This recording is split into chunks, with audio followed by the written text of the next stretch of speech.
A paz do Senhor Jesus esteja com todos.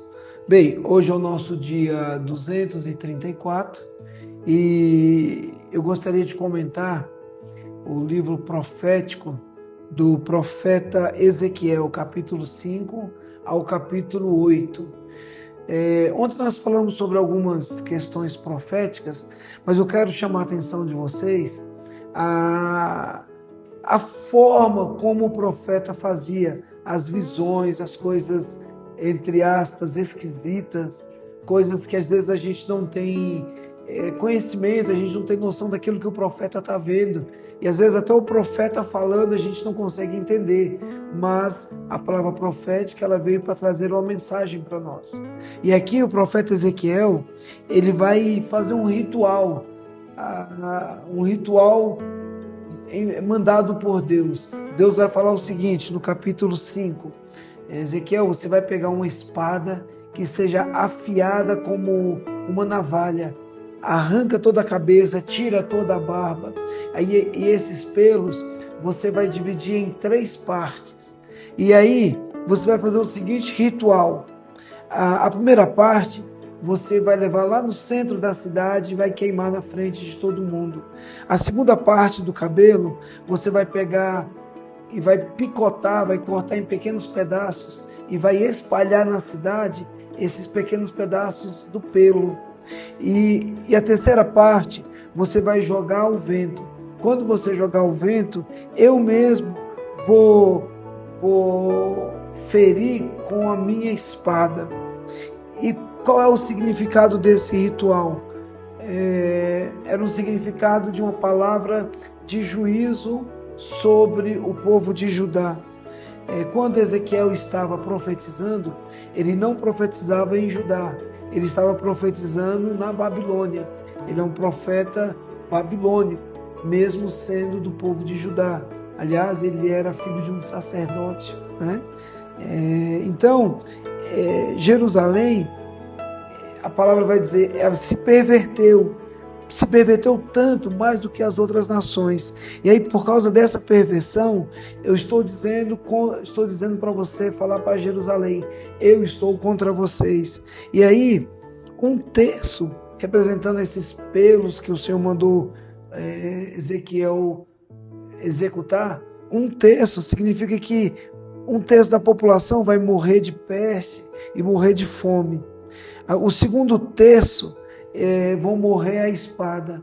E a terceira parte, que é o terceiro terço, vai ser espalhado entre as nações.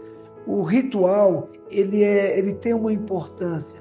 No Novo Testamento, o único ritual que a gente conhece, ou pelo menos que eu estou lembrando, é a questão da ceia, em que o Senhor vai falar assim, olha, vocês vão fazer a Santa Ceia, vocês vão pegar o pão, vão partir o pão, vocês vão tomar o vinho, vocês lembram? E aí o Senhor explica todo o ritual da ceia. E o ritual da ceia, ele deu uma ordem para que a gente fizesse até que um dia ele voltaria.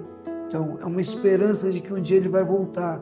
Agora, esses rituais, a gente não precisa mais praticá-los. A palavra profética, ele tem esse poder de demonstrar aquilo que está no coração de Deus para aquela coisa específica. Isso aqui não é uma regra, não é uma doutrina, eu não tenho que fazer mais isso, porque já foi feito. E o maior ritual foi o sangue de Jesus derramado por nós. No capítulo 6, há uma outra profecia contra a idolatria. O Senhor vai falando assim, olha, ouçam vocês todos, sacerdotes, que estão idolatrando, todos vocês morrerão. E ainda ele fala assim, eu sou o Senhor. E aí, ele fala assim, porque vocês estão adorando ídolos, todos saberão que eu sou o Senhor. Uma das piores coisas é quando a gente quer colocar alguma coisa no lugar de Deus. Deus, a Bíblia fala que Deus, ele não aceita a idolatria. E é interessante que, na mesma sequência, Ezequiel tem uma visão, e nessa visão ele vê um homem, e esse homem ele é da cintura para baixo, todo fogo, como se estivesse pegando fogo, e da cintura para cima ele vê um resplendor, como um metal extremamente polido e resplandecente. Esse é um ser que ele vê, e esse ser ele vai levar Ezequiel. É interessante que fala assim: eu fui puxado pelo cabelo e fui levado ao templo, e lá no templo o Senhor me mostra duas coisas: a glória de Deus, e o templo ele também mostra uma sala. E Deus fala assim: tá vendo, tem um buraco na parede, termina de arrebentar. Ezequiel quebra, e quando ele quebra essa parede, do outro lado existem 70 sacerdotes com imagens, assim diz o texto, são imagens de serpentes pintadas na parede, idolatria em toda a sala, e eles chamando, aí o Senhor fala assim, e eles chamando essas coisas nojentas de Deus, né? E aí tem uma sentença sobre ele, porque eles estavam falando entre eles: vamos idolatrar, vamos adorar outros ídolos, porque Deus não está vendo. Então, são coisas vergonhosas que eles estão fazendo.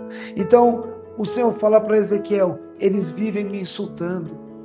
Irmãos, não tem nada que a gente possa fazer escondido de Deus. E aí vai haver uma palavra de juízo sobre ele. E ele vai encerrar aqui o capítulo 8 dizendo: eu não terei misericórdia desse povo. Eu não terei misericórdia. Todos os rituais que foram feitos, todas as coisas foram para que demonstrasse a vontade de Deus. Eu gostaria de encerrar lendo aqui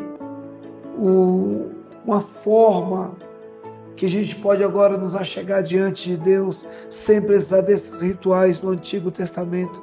É dito assim em Hebreus, no capítulo 10, no versículo 19: por isso, irmãos, por causa da morte de Jesus na cruz, nós temos completa liberdade de entrar no santo lugar. Por meio da cortina, isso é, por meio do seu próprio corpo, ele nos abriu um caminho novo e vivo. Nós temos um grande sacerdote para dirigir a casa de Deus, Cristo Jesus, o Senhor. Portanto, cheguemo-nos, pois, com ousadia, entremos no Santo dos Santos, pelo sangue de Jesus. Aí sim, nós podemos entrar no santo lugar. Que Deus te abençoe e tenha uma excelente leitura.